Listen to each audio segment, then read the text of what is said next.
મોહનદાસ કરમચંદ ગાંધી પુતલીબાઈના ખોળે 1869 બીજી ઓક્ટોબરે કીર્તિ મંદિર નામના ઘરમાં પોરબંદરમાં જન્મ્યા હતા. તેમનાથી 6 મહિના મોટા એવા કસ્તુરબા ગાંધી સાથે 1883માં તેમના લગ્ન થયા હતા અને એમને 4 પુત્રો પ્રાપ્ત થયા હતા. હરિલાલ એટલે કે છોટે ગાંધી, ત્યાર પછી મણિલાલ ગાંધી, રામદાસ અને દેવદાસ.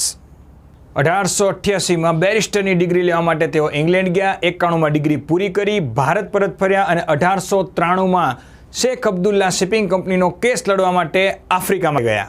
રંગભેદની નામે તેમણે નાતાલ તથા ફિનિક્સ જેવા આશ્રમો ડર્બન ખાતે બનાવ્યા આફ્રિકામાં.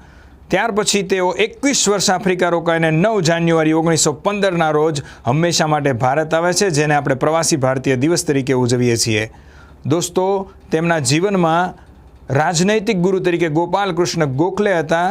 ગાંધીજી લિયો ટોલ્સ્ટોય અને જ્હોન રસ્કિનના વિચારોથી પ્રભાવિત હતા.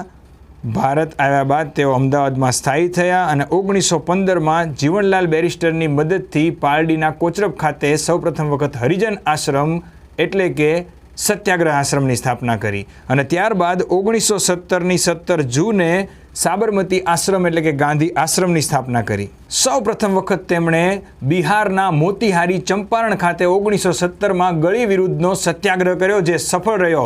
ત્યાર પછી તેઓ ગુજરાત આવ્યા અને ગુજરાતમાં 1918માં તેઓએ મિલ મજૂર આંદોલનનો પ્રશ્ન સમાધાન કર્યો, જેને ધર્મયુદ્ધ કહેવાય છે.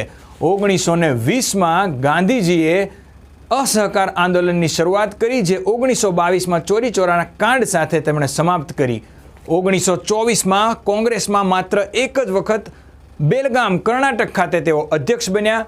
1930માં સવિનય કાનૂન ભંગની લડત શરૂ કરી. ગાંધીજી ગોળમેજી પરિષદ 3 થઈ, એમાંથી ફક્ત બીજી ગોળમેજી પરિષદમાં લંડનમાં હાજર રહ્યા હતા. ગાંધીજી એમના જીવનમાં સૌથી વધારે અહિંસાને માનતા હોવા છતાં અંગ્રેજો અહિંસા સામે ઝૂક્યા ન હોય. 1942 હિન્દ છોડો ચળવળ દરમિયાન તેમણે કરો યા મરો એનો નારો આપ્યો હતો અને આ જ સમયે ક્વિટ ઇન્ડિયાનો નારો યુસુફ મેહરોલીએ આપ્યો હતો.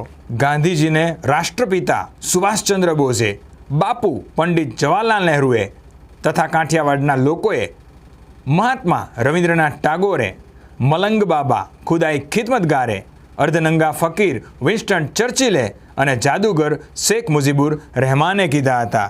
દોસ્તો, ગાંધીજીએ જે ભારતના લોકોને આઝાદ કરાવવાને પોતાની જિંદગી આખી ત્યાગ કર્યો, એ જ ભારતના એક નથુરામ ગોડસે દ્વારા ગાંધીજીની ગોળી મારીને હત્યા કરવામાં આવી દિલ્હીના બિરલા મંદિરમાં 30 જાન્યુઆરી 1948, જેને શહીદ દિવસ તરીકે ઓળખવામાં આવે છે. જય હિન્દ, જય ભારત.